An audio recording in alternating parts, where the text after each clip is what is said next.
Harutan nina Kim Chiu, Paolo Avellino nakakakilig.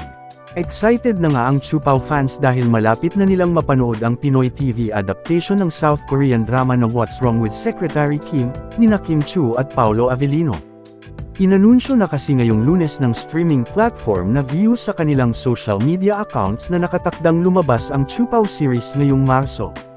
All eyes on ABS-CBN Studios and Via's highly anticipated collaboration project for 2024. To be produced by Dreamscape Entertainment, #View Original Adaptation #What's Wrong with Secretary Kim starring #Kim Chiu and #Paolo Avellino is coming this March on Viu, say ng Viu sa kanilang caption. Kasama sa post nila ang ilang BTS o behind-the-scene moments nina Kim, Paolo habang nagtitapping. Hindi pa nga tapos mapanood sina Kim at Paolo sa teleserye version ng Line Lang sa TV at heto nga at may panibago na naman silang series na ihahandog sa kanilang fans.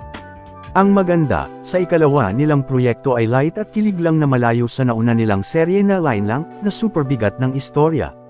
Tuwang-tuwa nga ang mga fans sa naging anunsyo ng Viu. Thank you at Viu_PH napasaya nyo kami. Sana may pasilip din sa Valentine's Day, wish ng isang Fanny.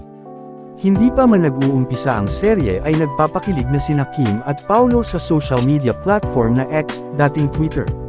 Nagsimula kasi ang kulitan nila sa pag-repost ni Paolo ng announcement post ng Viu Philippines.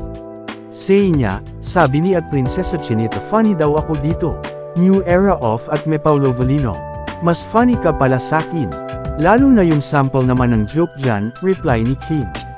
Panakot naman ni Paolo, pag sinabi ko mga joke ko sa It's Showtime, siguradong papatawag ulit kayo ng MTRCB.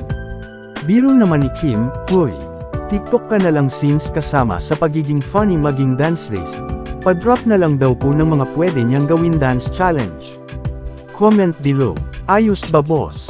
Oh, di ba nakakakilig sila? Hihihi. Mr. Kasag pa here, subscribe muna yan for more news updates.